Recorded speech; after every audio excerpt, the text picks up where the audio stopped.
Esto lo dejo el grande.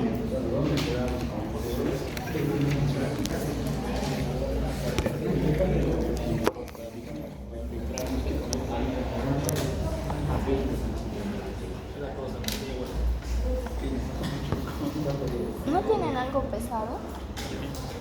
¿Qué?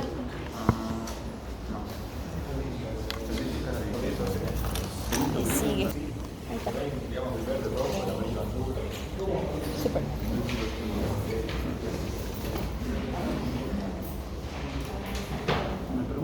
A ver, les voy a decir, silencio por favor. Ya les dije un momento. Las clases no son cambiables. ¿Sí? O sea, no malinterpreten. Si ustedes quieren volver a pasar a clase con el grupo que no les corresponde en la práctica, no hay ningún problema. Pero el día que a ustedes les toque, si no vienen, tienen no. ¿Sí? O sea, no pueden decirme venir a la anterior clase, ahora no voy a venir. Okay. O sea, tenemos que tener las cosas claras. ¿Listo? Muy bien. Vamos a continuar con el avance para no retrasarnos. Dentro de lo que habíamos hablado en la clasificación de los parásitos, como pueden ver en la diapositiva, estos se pueden clasificar de distintas interpretaciones, lo podríamos decir, de acuerdo a su etiología, de acuerdo a la gente, de acuerdo a la entomología, otra rama, ¿ya? Que estudia todos los microorganismos y parásitos, y de acuerdo a la parasitología, como lo estudió Botero y Restrepo. Como nos vamos a basar en ese libro, nos vamos a quedar con esto. Estas diapositivas son casi una base de lo que es Botero. Es por eso que yo aquí está plasmado un pequeño resumen para ustedes. Por eso es que yo les comenté las otras clases que hay algunos que van a estar cargadas y otras menos, justamente para que ustedes puedan entender. ¿Sí? Porque si yo les vengo a dar una magistral con 4 palabras, no van a entender. ¿Ya? Y entonces, está fácil, miren, según el lugar donde van a ir a habitar, pueden ser, hemos dicho, ectoparásitos o endoparásitos, ¿no? Endo significa internamente, adentro, interno, y ectoparásito significa afuera, al exterior, externo, escondido. No te preocupes, Corrales, por hermano, le voy a poner aquí, pero tiene que explicarme por qué no vino. Esa justificación es valedera, ¿sí? Por eso yo paré en otra, ¿ya? Muy bien. Según el tiempo de permanencia, hemos dicho que eran temporales y permanentes o definitivos. También se los puede clasificar de acuerdo a su capacidad de producir lesión, o sea, de acuerdo a su patogenia. ¿Ya? Entonces pueden ser patógenos, no patógenos y oportunistas.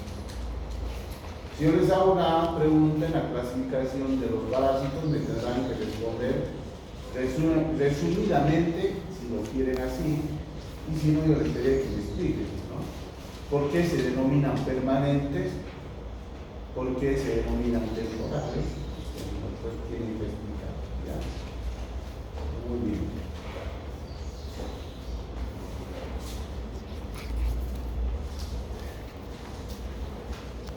En cuanto a la nomenclatura, como yo les dije, es bien compleja, porque en otra diapositiva les había traído, ya les había explicado, es bien engorroso que se podían confundir en cuanto al género, la familia, especie, género, subgénero, muy difícil que lo aprender.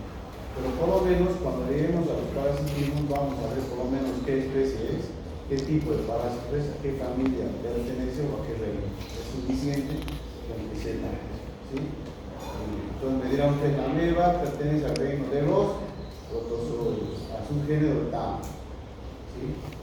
Al reino de los protistas.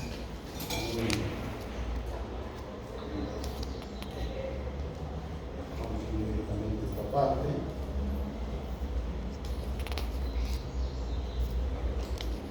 Generalmente en el libro, cuando vayan a encontrar un parásito a hacer lectura, generalmente el parasitismo se lo denomina con un solo término. Cuando hablemos, por ejemplo, de amebas, de amebiasis. ¿Sí? Pero cuando hablemos del agente etiológico, ahí sí vamos a aplicar la nomenclatura. Será entamoameba histolítica, una ameba patógena. ¿Sí? Entonces, primeramente va a estar el género al que pertenece ese parásito y segundo a la especie, el cual se considera que podría ser clasificado. Porque no se olviden que la última o la penúltima clase les dije que hay parásitos que incluso aún no han sido clasificados. Se pueden comportar como parásitos o se pueden comportar como bacterias o como... ¿Ya? Ahí está, pueden sacar un poco. Cuando hablamos de taxonomía y nomenclatura, es así que Botero nos da esta guía más o menos de cómo se van a ir a clasificar de acuerdo a su punto de vista biológico. Y lo va a dividir en grupos. Esto es de acuerdo a la taxonomía, que es como se clasifican los parásitos de acuerdo a su morfología y su género. De mayor a menor. Primero el reino, ¿no? Tenemos el reino escandinavo, el reino europeo, el reino de los romanos, ¿sí? Y de ahí hay subclasificaciones. Filum, ¿sí? ¿A qué clase de filum pertenece el parásito? ¿Ya? Entonces, como pueden ver, aquí tenemos reino, filum, clase, orden, familia, género, especie. Cuando nosotros hablemos de un parasitismo, para mí es suficiente que sepan a qué reino pertenece, qué género es y a qué especie. ¿Sí? Entonces, con eso ustedes se pueden ubicar mejor que vengan y comiencen a patinar qué filum era, qué clase, qué orden. No es necesario. No es necesario. ¿Sí? Muy bien. Nuevamente, en las terminaciones asis y asis o osis son las que vamos a manejar.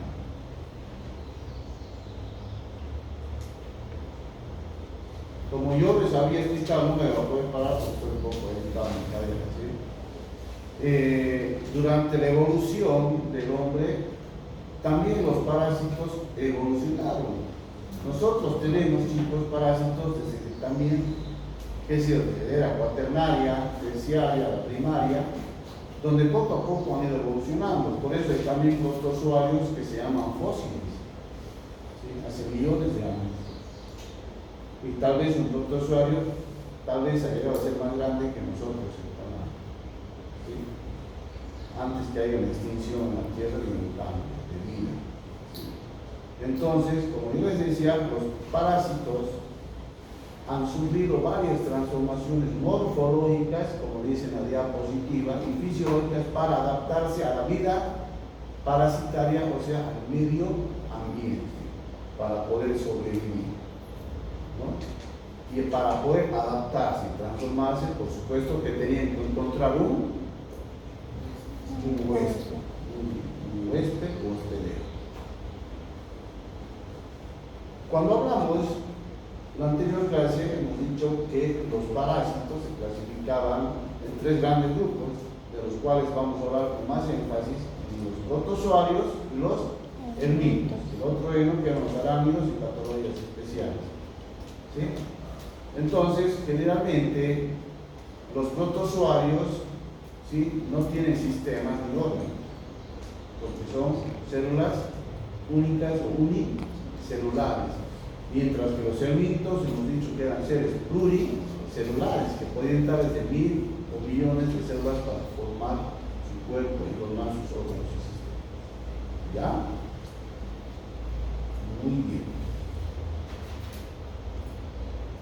Eso ya hemos visto, ¿no? Ya hemos visto también que en los hermínidos, a diferencia de los protozoarios, puede haber un macho y una hembra. Es por eso que ellos tienen un ciclo biológico complicado, donde ellos tienen que largar los huevos, ¿no? Producir huevos, y los huevos tienen que madurar para que la larva llegue a una fase adulta y perpetúe la especie mediante la reproducción entre la hembra y el macho, ¿sí? No es lo mismo que un protozoario, que es una célula funcional, unicelular. Hemos dicho que era, ¿qué tipo de célula? Eucariótica, ¿no? Entonces ellos tenían otro tipo de mecanismo de reproducción mediante la fusión binaria ¿Ya? Fusión y nada. Muy bien, cuando lleguemos vamos a hablar de esto. Esto ya hemos hablado también, creo que estaba volviendo, ¿sí? Los ciclos de vida, ya hablamos, ¿no? Con ustedes. ¿Sí? El lunes hablamos. Los mecanismos de acción, ¿sí? ¿Recuerdan? Los mecanismos de acción son los cuales utilizan los parásitos de acuerdo a su morfología. ¿Sí? No es lo mismo un mecanismo de acción que vaya a utilizar un elemento que un protozoario, ¿no? Un elemento, hemos dicho que es un organismo pluricelular y que puede tener, ¿qué hemos dicho? Boca, lancetas, dientes, ventosas para poder fijarse y provocar la nueva célula. Mientras que los protozoarios lo hacían por medios bioquímicos, ¿no? Alterando la membrana de la célula para poder penetrar. Ya hemos visto esto, así que no vamos a dar mucha vuelta.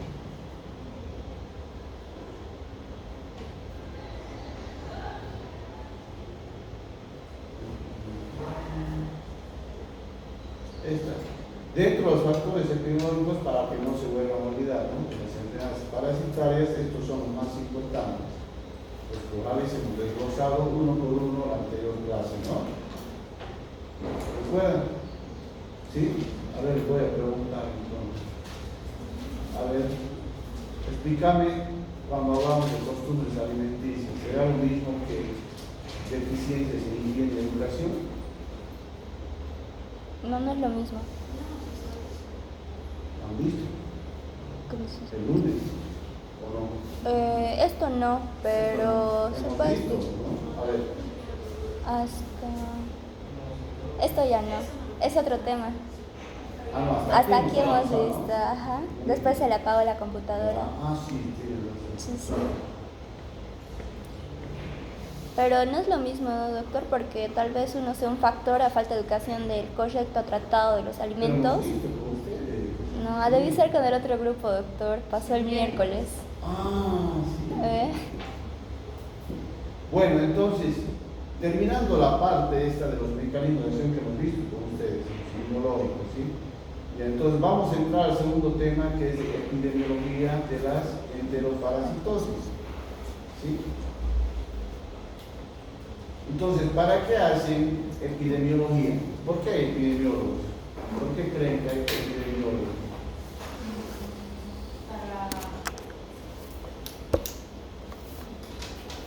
Para estudiar el desarrollo de las enfermedades y prevenirlas, también ver de qué manera pueden afectar en el sistema de salud. Muy bien, entonces, para prevenir, ¿no? Para prevenir, poder medir una enfermedad determinada, ¿sí? Si está provocando, ¿qué hemos dicho? Una epidemia, una pandemia, una endemia, ¿sí? O está aumentando el número de casos, hay una mayor incidencia, una mayor prevalencia, que es lo que se puede con esta profesión o esta rama de la medicina medir y comparar los cambios que hay de las enfermedades humanas a lo largo del tiempo, en una determinada región. ¿Ya? Muy bien.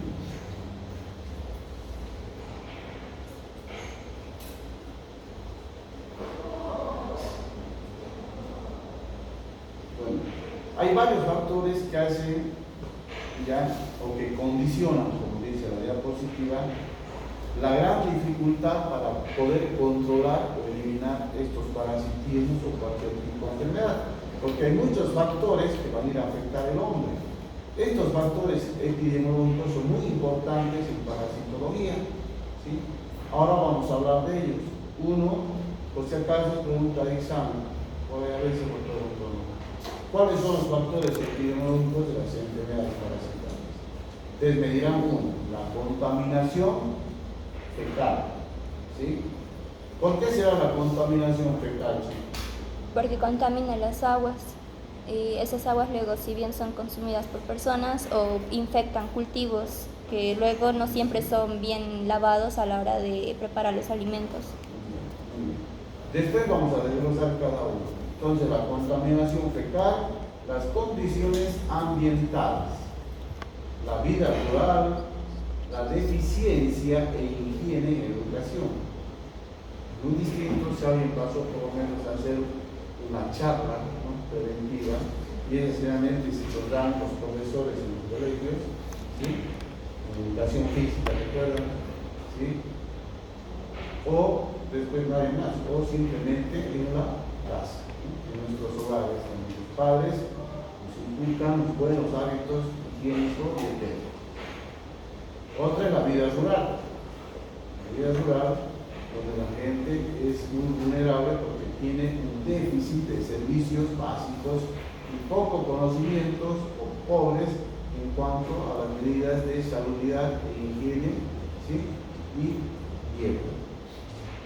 Las costumbres alimenticias, también muy importante, ya vamos a ver más adelante, las migraciones humanas y la inmunosupresión. ¿Sí? Entonces, si yo les pregunto, me colocan todas esas, la respuesta está completa. ¿Sí? Ahora vamos a ver cada factor. La contaminación fecal, como decía su compañera, la contaminación fecal ya se puede dar también por factores que son ajenos a la sociedad, especialmente a la gente más vulnerable, ya que la gente que vive en el área rural o periurbana, donde los servicios básicos llegan o no. Escasamente. ¿Llega el alcantarillado al campo? No, ¿Llega el agua potable? escasamente. A ver, entonces, ¿qué nos quiere explicar esta diapositiva? A ver, Banco Kix, ¿dónde está? A ver,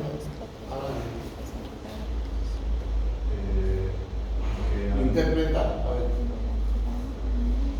Bueno, después de verano, los niños están jugando con tierra. Los niños están jugando a intemperie en la tierra, donde Se encuentran virus y bacterias y al no haber servicio de agua potable, por ejemplo, no pueden lavarse las manos adecuadamente.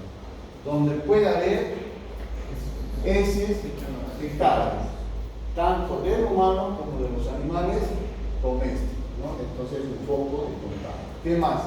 ¿Qué más podemos interpretar en esta diapositiva?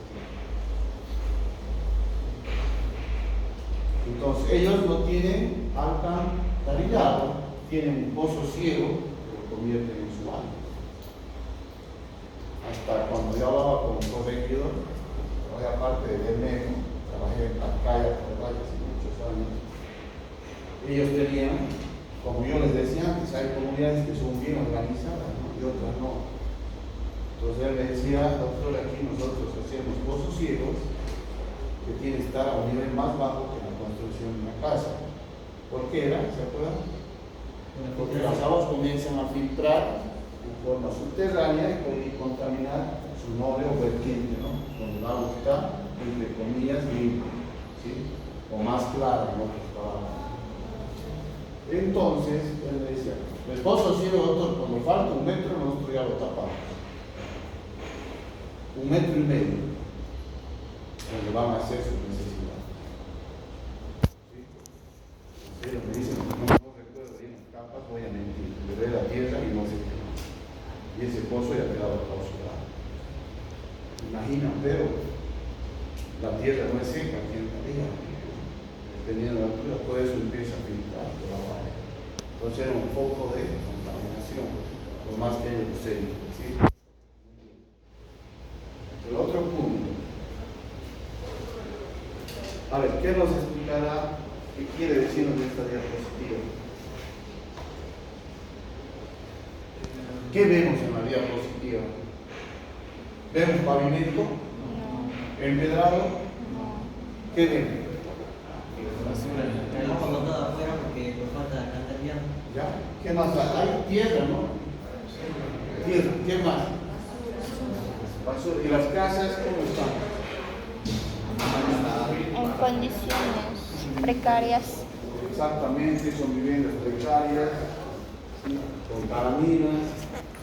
Entonces, supuestamente, suponemos no hay no alcantarillado, posiblemente no hay agua potable.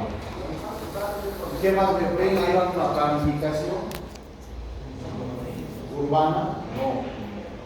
Ellos van a construir donde pueden. ¿Sí? Entonces, esto es dar lugar a los hacinamientos. Entonces, donde los individuos tienen más susceptibilidad de poder contraer una parasitosis. ¿Sí? Esas son las condiciones ambientales. ¿Y esta será lo mismo? Sí.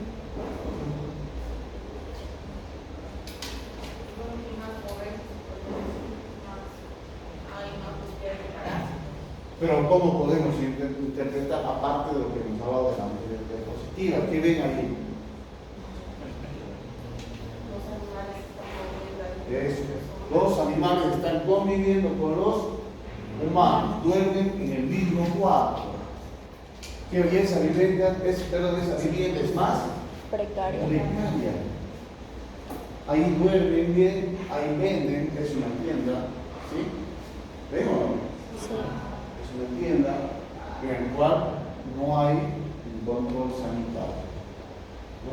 Hay un control sanitario y la gente se hace vulnerable cuando va a comprar los alimentos. ¿Sí? Muy bien. Posiblemente creen que hay un baño ahí, no creo. Lo que necesidad es ellos que tienen que ir a hacer a la internet, ¿no? Donde puedan encontrar. ¿Qué hay alrededor de esa casa, de esa chocita que hay? Mucha tierra, ¿no? Entonces las condiciones ambientales son lo que hacen aumentar en frecuencia y prevalencia el número de parasitosis en una determinada región geográfica. No es necesariamente que esté en el área rural, esto puede estar en un área periurbana, ¿sí? Donde no llegó todavía la alcaldía. Muy bien. Y esta, por darles, campo, ¿qué más? ¿Cómo interpretas? Vegetación, ¿qué más? Si hay cultivos es un ambiente. ¿Se ve que hay calor o frío? Que hay calor. Calor. ¿Cuáles son los factores que necesitaba el parásito? Un ambiente húmedo, buena temperatura, buena vegetación, ¿no? Y un huésped, ¿no? De esa casa debe haber unos 5 o 10 huéspedes, ¿no? Entonces, esto ya es otro factor para que haya parasitismo, ¿sí? La gente en el campo, aquí difícilmente va a haber servicios básicos, ¿no? Pero quién sabe, por ahí saber que se puede cuidar mejor incluso que uno, si se les enseñó medidas adecuadas de prevención. ¿Qué es lo que vamos a hacer nosotros, yo de ustedes, y a los colegios, en nuestra actividad pastoral? Y ahí, atrás, ¿cómo interpretas ahí? Deficiencias en higiene y educación. ¿Qué ves en el lado, a tu lado derecho de vos, los niños? ¿Qué están haciendo? Se ve que dejaron la pata sucia y tienen un tipo de... Bueno, los niños están ingiriendo Alimentos. los alimentos con las manos Sucias. llenas de tierra, no hay ninguna medida. Y en este lado,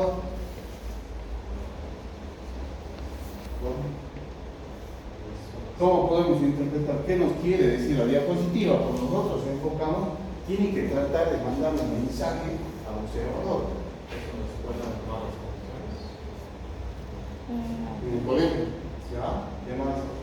¿Qué más hay? ¿Qué ven ahí? Hacinamiento, hacinamiento, los niños. Entonces, ¿quiénes pueden estar presentes? ¿Qué tipo de parasitismo? La sarcoidosis es una de ellas. ¿Sí? Si un niño está con sarno, puede por contacto contagiar al cualquiera. ¿Qué más? Y hay otro que es muy frecuente. Por contacto. Claro, no bueno. No bueno por contacto. Vamos a hablar en palabras simples para que después sabemos cuando veamos ese momento. La famosa pediculosis, los piojitos, ¿no? Piojos. El famoso pedículos capitis, pedículos corpóreos. Esos chicos son los famosos piojos, que llamamos nosotros, ¿sí? Y sus larvas que se llaman las Bien. muy bien. Entonces aquí por contacto, no, mijo, yo lo lucho todos los días, pero ha aparecido con dientes. ¿Dónde se puede contagiar? ¿En él? ¿Dónde más? En una guardería. Pero lo lleva porque no tienes tiempo a tu niño en la guardería, por ahí va un niño que sin querer tener contacto con un niño en su barrio y se ha infestado de liendres por el contacto. Cuando lleguemos a ese parasitismo, vamos a ver que no vuelve. ¿Sí? Doctor, en el caso de los ácaros, ¿también podría ser o no? No es un ambiente. Los ácaros no tienen mucha prevalencia porque no hay estudios. ¿Me entiendes? Porque los ácaros viven donde hay humedad en lugares cerrados o en elementos, por ejemplo, en los colchones, Ya. donde se pasa mucho, pueden criar ácaros. ¿Sí? Pero no la sarna ni la peliculosis. Otros tipos de ácaros que te van a provocar un cierto tipo de reacciones alergénicas. Okay. Puedes aparecer en vos con estos rulos y todo, y te sale todo el té, puede ser un ácaro que está vomitando. ¿Sí? Los ácaros vamos a verlos después si es que alcanza el tiempo. ¿Ya? Muy bien. Dentro de las costumbres alimenticias. A ver. Ahí podemos observar a personas que están comiendo en el suelo, con las manos, alrededor de la basura. Ya, muy bien. ¿Qué más ven? Los niños están descalzos. ¿Sí? Descalzos. Seguro han ido a conseguir después de alimento y se entraban a corita, ¿no? Pero con las manos sucias sin una medida de control. ¿Sí? Esta es una que es muy importante, es un factor muy importante, porque a veces no le damos importancia, pero cuando ustedes escuchan en la televisión, en la radio, hay un caso importado de dengue, ¿no? Hay un caso importado de chikungunya, hay un caso importado de fasciolasis. Entonces, ¿qué nos querrá decir eso? Que vino de otro lado. Por ejemplo, el doctor Garzón viajó a Brasil, ¿no? O cerquita, a Camboriú. Se fue a las playas y va descalzo, ¿no? Pero yo soy maricón, voy con chinelo, ¿no? Con zapatillas. ¿No? Porque yo aquí en el río no dejé el tren y saqué toda la planta aquí con vidrio. De esa vez nunca más quise entrar descalzo al río. Tuvieron que hacer como 15 puntos, todos. Ay, Dios mío. Entonces uno no sabe qué hay en el río, ¿no? Hay botellas de vidrio. De esa vez, de verdad, chicos, nunca más. Es uno de mis traumas en el río. Así que si pueden reír de mí, voy con esos botes de plástico, no que sean. Bueno, pero escúchenme, si yo fui, hay parásitos que dejan sus larvas en la tierra o pueden quedar en las arenas de la playa. Como ya vamos a ver más adelante, dentro de la familia de los helmintos, por ejemplo. Si voy descalzo a la playa, me entro a tomar sol, ya voy caminando o dejo las zonas de apoyo en arena. Y si por desgracia hubo una larva de una mucinaria, de un Strongyloides estercolaris, estos helmintos van a buscar la piel y lo taladran. Lo taladran, que es un mecanismo de acción exfoliativo, ¿sí? Con sus dientes que tienen las larvitas y penetran en la circulación. Rompen la barrera de la piel, entran a la microcirculación de capilares y listo, se disparan. Pasa un cierto tiempo, entre 10, 15 a 20 días, para que se pueda presentar la sintomatología. Entonces yo llego aquí a Tarija feliz y a los 15 días comienzo con fiebre, cefalea, dolor abdominal, escozor en las piernas. Cuando me voy a ver, se llama miasis serpentiana. Entonces la larva hace un camino, la larvita comienza a surcar por debajo de la piel, pero su brazo cutáneo. Porque se asusta, ¿qué es eso? Entonces un parásito que yo le traigo conmigo, importado de afuera. ¿Sí? Por ahí Corrales se fue al Perú a comer ceviche. Por mala suerte en el pescado pescudo, así lo preparan el ceviche, ¿verdad? Había un parásito, una fasciola, ¿sí? Con un liasis, que son varios parásitos que están presentes en el pescado. Viene aquí y se disemina la enfermedad. ¿Sí? O nosotros también podemos llevar a otro lado, en nuestro intestino. Muy bien. Pero para mí estos son los más peligrosos. Ellos son los más peligrosos. ¿Por qué creen?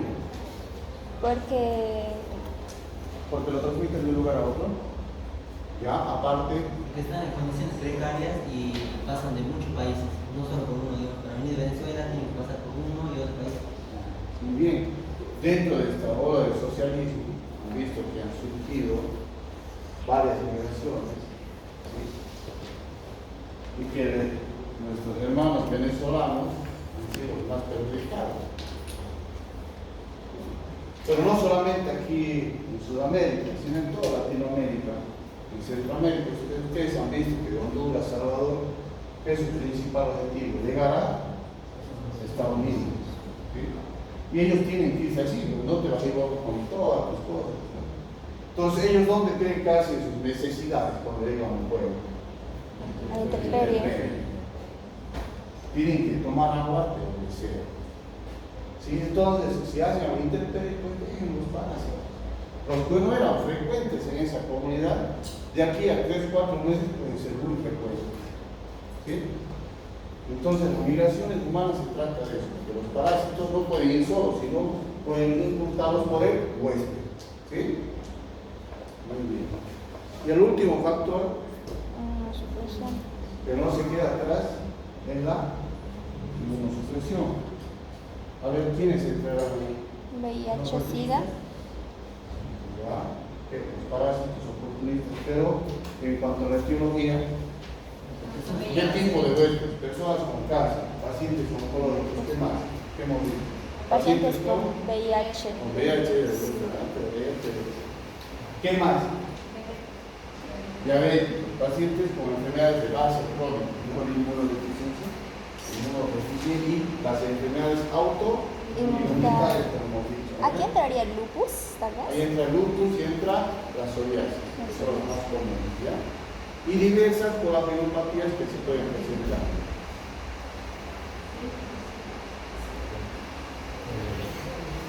Si quieren pueden bajar el...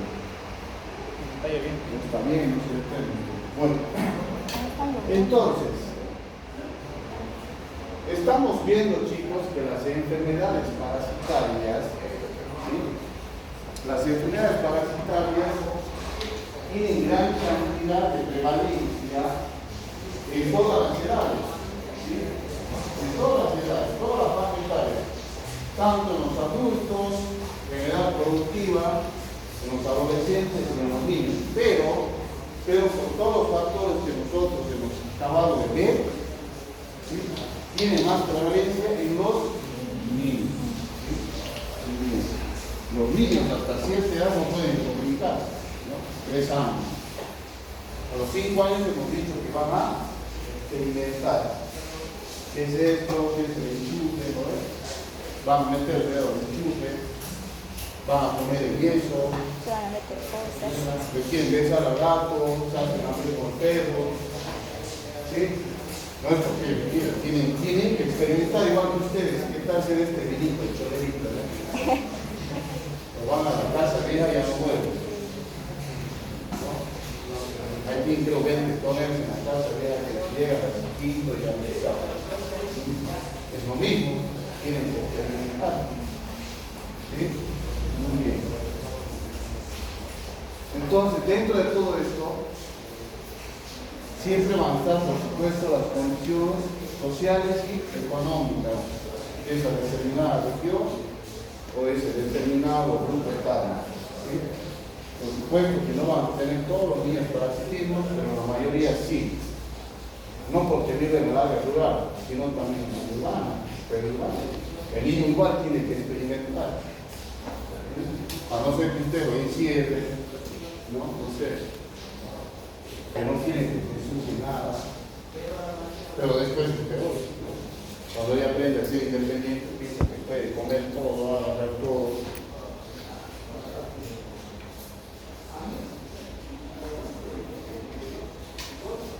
Entonces, todos estos parásitos, todos estos factores nos van a llevar a qué?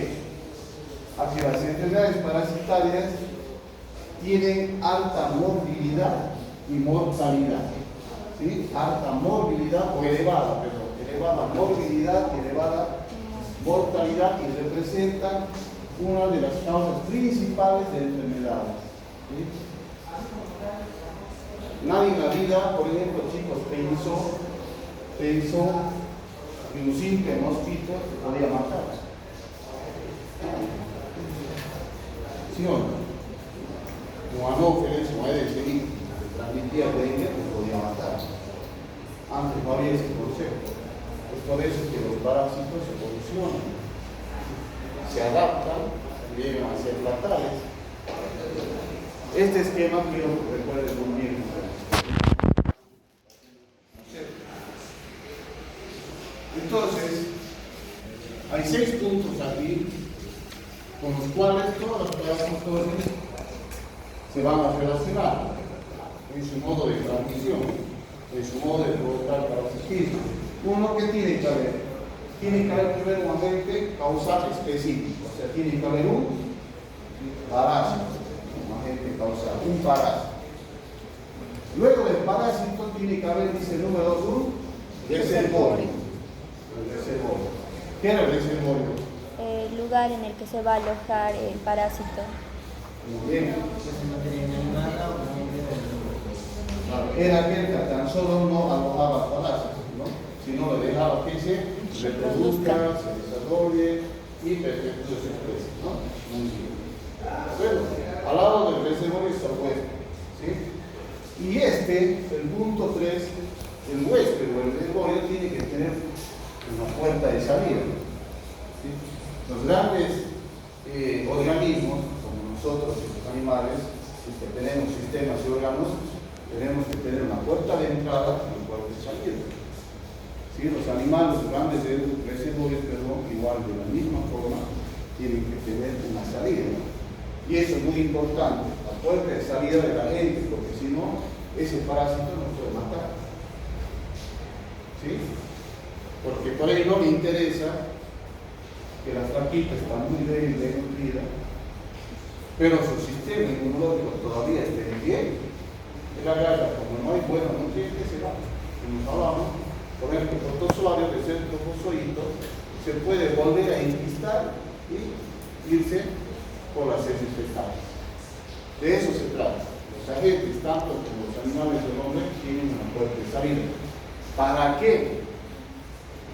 Ustedes dirán, ¿para qué? ¿Por qué?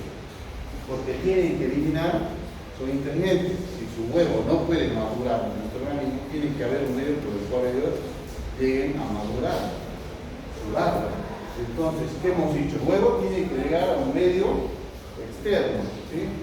Al exterior, al piso, al pasto, al agua, a la tierra, donde haga buena humedad, temperatura, y ese huevo termine de madurar y desarrollar la forma larval. ¿Verdad? L1, después vamos a hablar, ¿ya? Que es más inmadura, hasta la forma más adulta, que es L5. Cuando yo les hablaba de las larvas, era una la radiciforme y la otra la cigariforme, que era una forma infectada. ¿Ya? Luego de eso tenía que haber nuevamente una puerta de entrada del nuevo huésped. Ellos tenían que volver a parasitar a alguien más. Entonces, como el huevo ya está maduro, la larva ya está madura, está preparada, entonces el nuevo huésped accidentalmente lo va a introducir. ¿Mediante qué? ¿Mediante qué? Ingestión de alimentos contaminados con ese parásito. Mediante ingestión de verduras, de hamburguesas, de carne mal cocidas, ¿sí? De cualquiera que se pueda, cualquier alimento que podamos ingerir, que alimentamos. Si no han tenido un buen control sanitario, como les explicaba anteriormente, puede estar infectado con huevos o larvas de parásitos. Y por último, la susceptibilidad de huésped. Para yo me comí, qué sé yo, 5 hamburguesas. No me hizo nada. ¿Y cuáles son estos? Campanini. Por ahí, Campanini, lo metió en un panini y se vino a enfermar. Desgraciadamente para él, por ahí el aguacate o la palta estaba contaminada por parásitos. ¿Sí? Yo pensé que esto puede ser la verdad.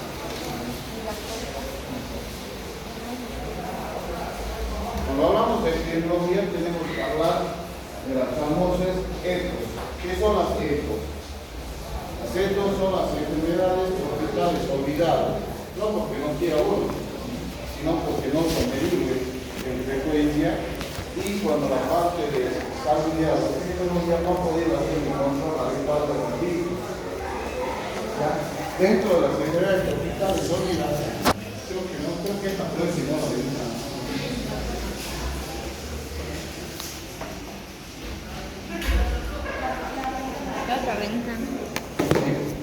Entonces, dentro de las enfermedades tropicales olvidadas, miren como pueden ver en el cuadrito, chicos, todo lo que está como amarillo supuestamente son las enfermedades tropicales olvidadas.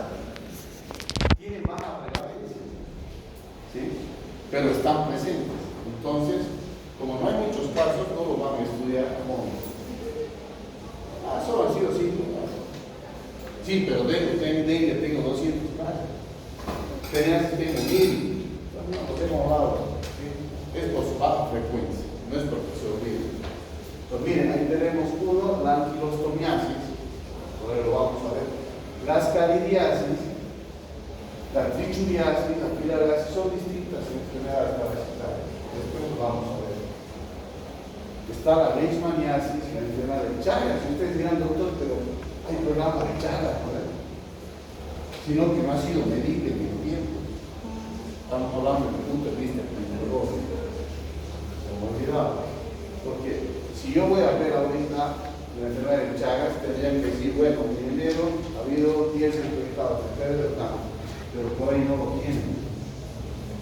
¿Por qué? Porque tienen que ir a los valles altos, en Chará, en Pacaya, ¿sí? Y si hablamos de ascaridiasis, tendrán que haber ido a Bermejo, a lugares subtropicales, a Yacuima, ¿sí?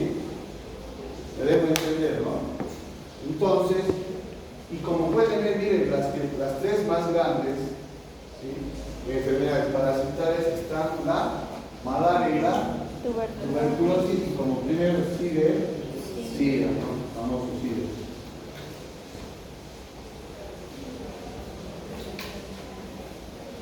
Pero, ¿quién me puede decir por qué dice total esto? Porque es la sumatoria total de las enfermedades. Porque la totalidad de estas enfermedades parasitarias olvidadas, en suma, hacen un gran porcentaje de las que provocan enfermedades en los humanos. ¿Listo? Entonces está la línea roja. Es así como lo pueden interpretar. Haciendo una sumación de todas las parasitosis, llegan a tener un alto número de pacientes. ¿Sí? Entonces una prevalencia mediana.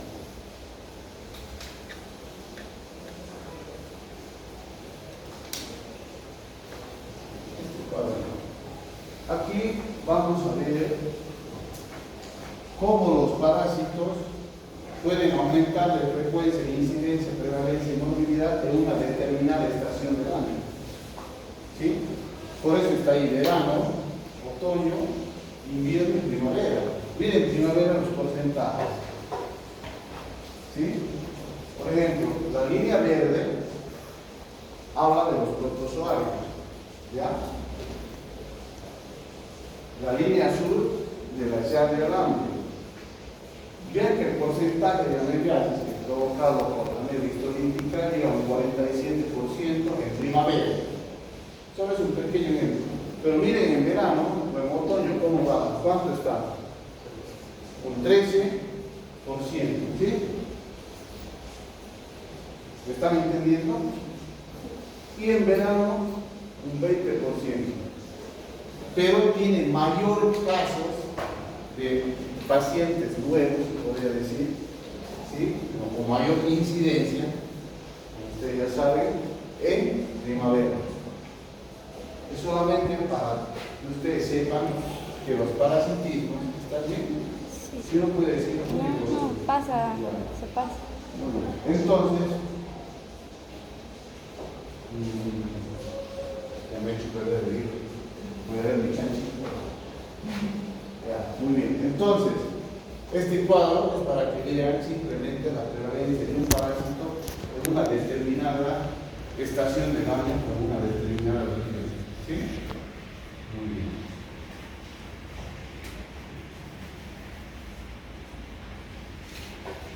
Bueno, dentro de los primeros epidemiólogos en Bolivia, ha sido el doctor Paceni y el doctor Molinero. No nos olvidemos que en La Paz hay un lugar muy tropical que se llama los Yungas. Entonces, en los Yungas, en Caranari y los demás pueblitos, en Boripata, es un lugar muy tropical, donde hay una alta tasa de prevalencia moral por parte de los hermíneros.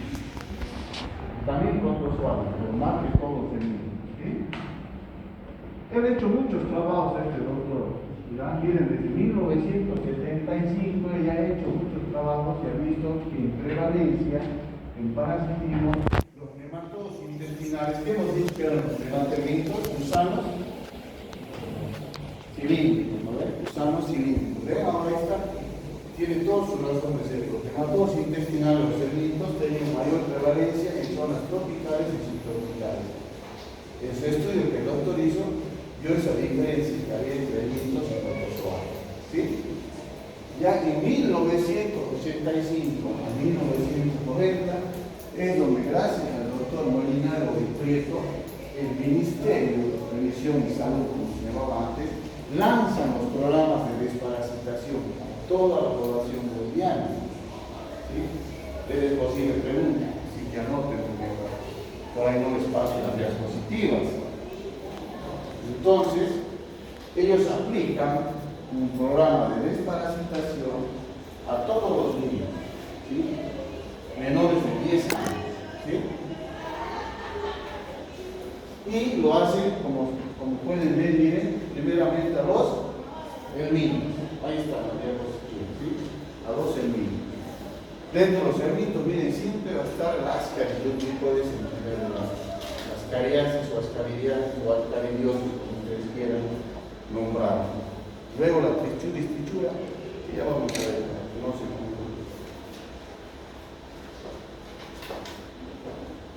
Bueno, entonces, ¿qué pasa con estos nematodos? ¿Por qué el doctor Molinero llegó a estudiar? Porque como pueden ver en la diapositiva, él vio que en varios lugares de los Yungas había niños que estaban pálidos, con bajo peso para su edad, con retardo de crecimiento, ¿ya? Y con una pobre eficiencia en su educación. ¿Sí? Había como retardo mental. ¿Pero por qué era? Miren, porque estos niños, él cuando volvió a ver, los clasificó por desnutrición. Y los principales causantes de esa desnutrición en los niños eran los hematelitos, porque les quitaban todos sus nutrientes. ¿Sí? En el intestino delgado, hemos dicho a nivel del duodeno, que se va a absorber todo lo bueno que estaba en nuestro organismo, a nivel de los enterocitos, ¿no? En la primera y segunda porción del duodeno. ¿Sí? Y ahí vio él que varios niños tenían desnutrición proteica y calórica. La desnutrición calórica o marasmática, que era aquella cuando los niños eran chupaditos con África, con esqueletos. ¿Sí? Y había otros niños que tenían desnutrición proteica o washercore se llama, donde eran gorditos, hinchaditos pero pálidos. Pálidos, de choncho pálido y qué? ¿Sí? Muy bien. Estos niños tenían deficiencia por la anemia. En una anemia ferropénica, dependiendo de qué parásito o elemento iba a provocar dicha parasitismo. Deficiencia de vitamina A en determinadas zonas geográficas, no tan solo ya en los Yungas, sino que ya extendió su estudio a Santa Cruz y a todas esas áreas tropicales, a Beni, a Pam, ¿ya? Muy bien. Entonces, como les decía, el programa de desparasitación empezó con niños desde los 2 años a 10 años. Aquí está 12. importa, no nos vamos a pelear por 2 años, pero después era hasta los 10 años, ¿ya? Antes para lo extendían hasta los 12 años, pero ahora lo hacen desde los 2 y 10 años, ¿ya? Muy bien. Siendo un éxito por bajar las tasas de prevalencia de los niños. Ya ustedes dirán, ¿con qué iban a desparasitar?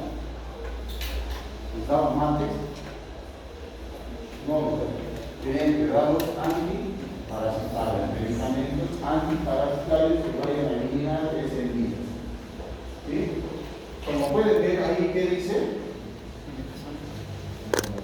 Mebendazol. El mebendazol es un antiparasitario de la familia de los nitroimidazoles. Pero vamos a ver cuando lleguemos cuando hablemos de los enemigos. ¿Sí? Entonces, el mebendazol es el famoso mebendazol que hasta ahora sigue en pie. Con eso no podemos desparasitar. Y luego estaba el famoso primo hermano que era el albendazol, que también sigue en la venta, en las farmacias, y se puede ir a comprar para desparasitarse. Cuando estamos a media temporada, a medio semestre, ustedes dicen que pueden ir desparasitarse. Muy bien. Entonces, ¿qué hacían? Miren, ¿por qué ponen clima frío, clima templado, clima cálido? ¿Por qué creen? Por el mejor clima para los parásitos. Siempre buscan un clima húmedo y cálido y por ende hay menos prevalencia en clima frío.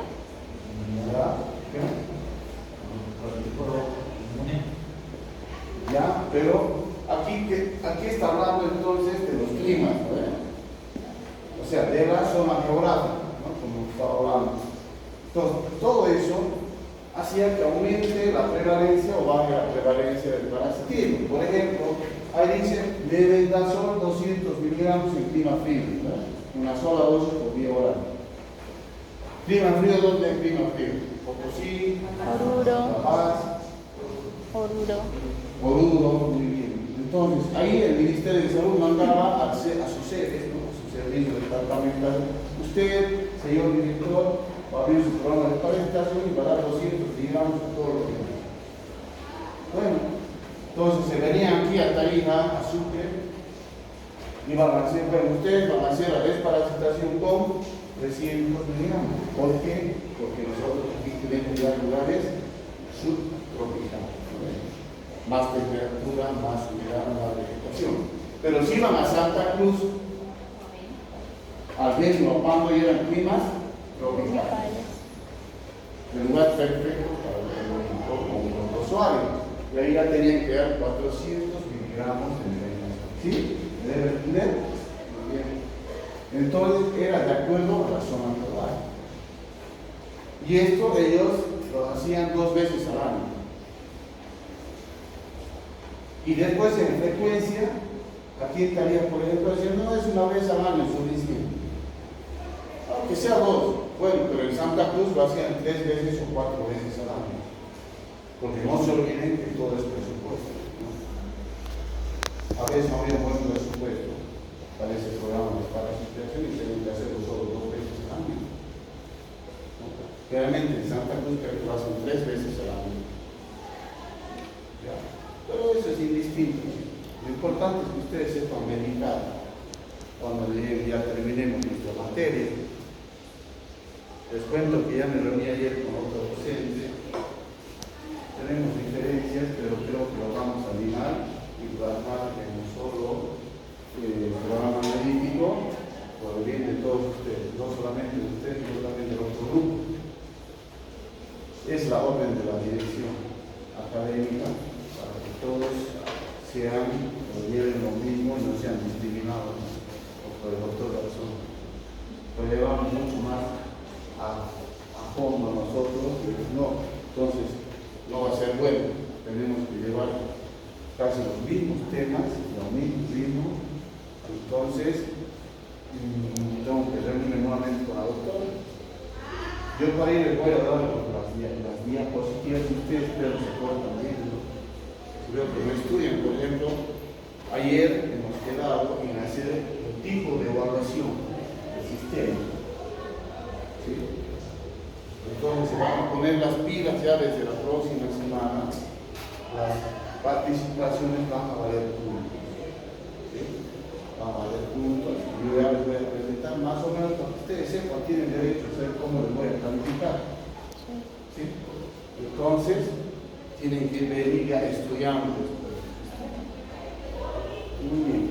Miren, en cuanto a Tarija, un pequeño capítulo que realizó el doctor. En Tarija le voy a hacer un estudio a Pacaya, al Valle y a Bermejo. ¿Y qué sacó como resultado? ¿Qué utilizó? ¿Qué medio de diagnóstico utilizó para ver si ese niño tenía parasitismo? El examen con copro parasitológico. Nunca se olviden, chicos, que ese es el primer examen clave, el más solicitado, el más económico para que ustedes puedan diagnosticar el parasitismo. ¿Sí? Ya miren, este es el año 2006. Se vio la prevalencia elevada nuevamente, miren aquí de nematodos intestinales, ¿no? De gusano, de los 100.000, no dice ni siquiera de los protozoarios, ¿eh? Entonces se vio que había una elevada prevalencia de nematodos intestinales, nuevamente encabezada por el Ascaris lumbricoides, ¿sí? Pero ella tenía otros primos hermanos, las uricinares, las trichuris y los tetropilones, que lo vamos a ver.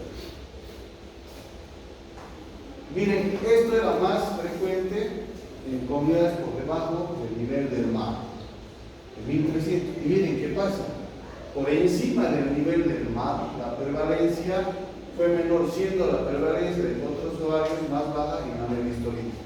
O sea que también había prevalencia por otros usuarios, pero era menor porcentaje, ¿ya? Pero también había. No es que no había nadie, ningún protozoario por ahí. Esto es más o menos lo que ustedes aquí calcularon, ¿no? En cuanto al tipo de piso o de suelo o de región geográfica. Entonces aquí tenemos los pisos psicológicos, el andino, el valle de Yungas, el tropical o la Amazonía. Nos olvidamos una parte tropical. ¿Dónde nos olvidamos? Es muy importante, chicos. ¿De dónde? Cochabamba, el Chapán, es un tallo de cultivo tremendo de que es tropical, ¿no? Muy bien. Entonces han visto que en el piso ecológico andino ya la prevalencia de protozoarios era el 20%. Y de los ermitos solo 10%. Pero si se iban ya a los valles, nuevamente volvía a subir la tasa de prevalencia. Con 60% para los ermitos, se va invirtiendo, también cómo se va invirtiendo y la tasa de prevalencia de protozoarios es un 30%. ¿Sí? Pero si se fijan, en el piso andino había mayor prevalencia con los protozoarios, ¿no? Había la ventaja con los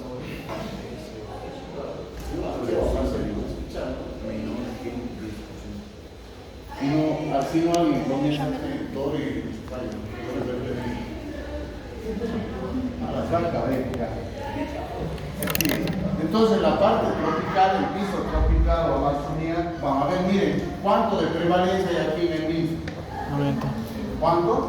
90%. El 90% de parasitismo por el mismo, ¿sí? Aumentado considerablemente en cantidad. Y la prevalencia de protozoarios también ha aumentado en un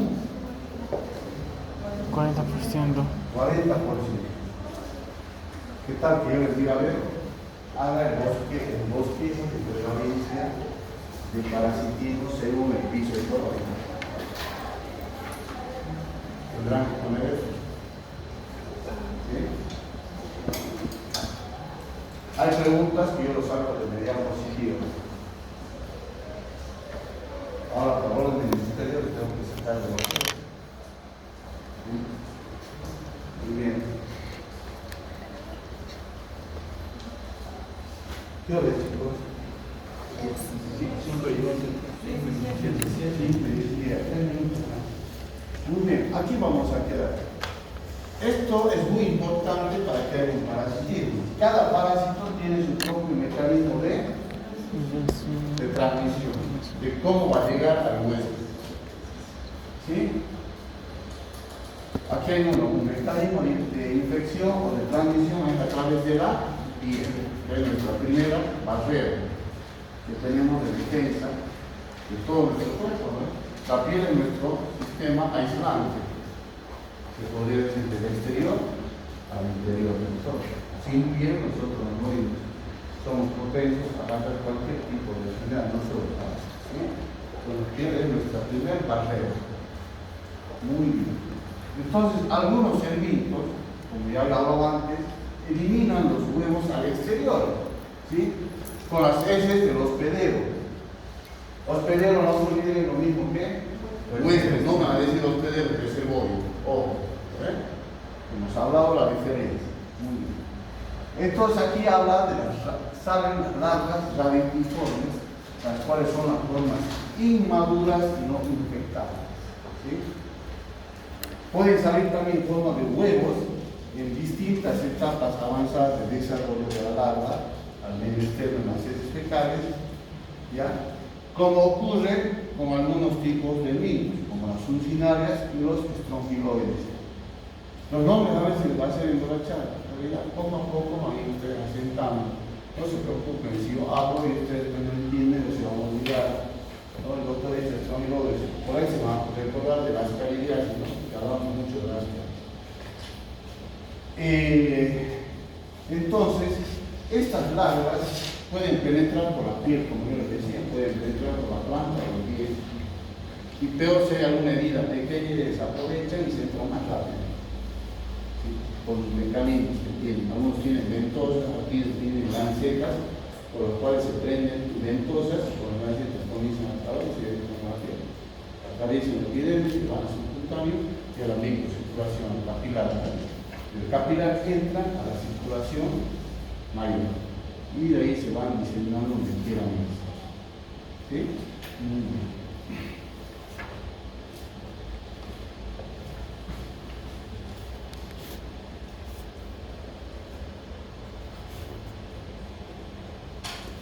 Este es el mecanismo de infección por transmisión mediante la piel. ¿Sí? Entonces, mediante las larvas. Estas son larvas de mucinarias. Vean que ahí está el pie, ¿sí?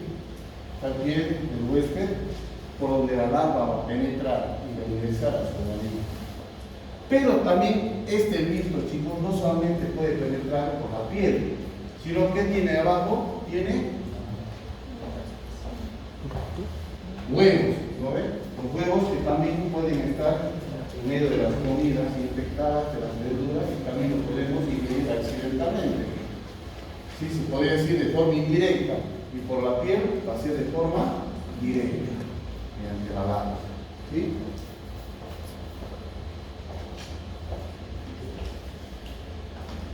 Este es el mecanismo de infección que tiene mayor prevalencia. ¿Cuál será? Ano, mano, boca. Ano, mano, boca. ¿No? Cuando hablaba de los psoriasis, ¿sí? En los niños, pobres niños son más vulnerables por eso, para ese tipo. También hemos hablado, dependiendo de qué tipo de pacientes, ¿no? Los pacientes psiquiátricos, también hemos visto, hemos hablado que se puede dar este tipo de infección. Y hasta uno mismo a veces, ¿no? La gente del campo, por ahí no tiene un papel. Son las chicas, son las que no las quieren, ¿no? ¿Qué va a hacer? Tiene que limpiarse con su cuerpo. Van a contaminar el medio ambiente y van a contener el diario de lo que estamos diciendo. Y él por ahí piensa que con eso es suficiente. Pero ahí se olvidan que tenemos las uñas. Y por debajo de las uñas pueden quedar esos huevos de quiste y después accidentalmente morir con algún animal. ¿Sí? Miren, en el mecanismo de infección que ocurre, por ejemplo, en la enterobiasis, es lo mismo que oxiduriasis. Yo les hablaba. Por eso el agente etiológico se llama enterobius vermicularis. ¿Sí? Entonces la hembra, miren, la hembra grávida del enterobius vermicularis, del oxiurus, migra por el intestino grueso del huésped, fuerza el esfínter anal y deposita los huevos en la piel de la región perianal, como yo les decía. Entonces salen a desovar sus huevos. Se vuelven a entrar o se quedan también a tomar aire. Y cuando nosotros, los niños, están en la etapa del sueño, del relax, ¿qué hacemos? Nos relajamos. Nos relajamos la musculatura. Se relaja el esfínter perianal, ellos aprovechan para salir. ¿Sí? Esa es una forma de que ellos manejan. Entonces, miren, dejan los huevos en la región perianal provocando la contaminación del medio externo denominado ambiente oxidoriásico. Es lo que yo les comentaba la otra vez, ¿no? El niño duerme con pijama, duerme con ropa interior. ¿Sí? Entonces, esos huevos que se van a caer primero a la ropa interior, luego al pijama y luego a las sábanas. A la cama, luego al piso, luego a la mamá, y así sucesivamente se contagia toda la familia. Muy bien. Vamos a quedar aquí, pero yo quiero que vengan haciendo lecturas, porque yo les he dicho a partir del lunes ya voy a tener las listas, ¿sí? Como la gente imprimida, tengo muchos problemas por este nuevo sistema que he implementado la universidad para nosotros. Y vengan haciendo lectura de lo que nuevamente les digo, el libro lo voy a dejar hasta el lunes. Han ido ya algunos compañeros de ustedes a sacar el libro. Y el libro de práctica, me decían sus compañeras, lo voy a llevar mañana a dejar ahí a las 5. ¿Sí? Saben la dirección, ¿eh? Ocono, de Trinidad y Bolivia. ¿Ya? Muy bien, chicos, nos vemos el lunes. El lunes van a venir haciendo lectura.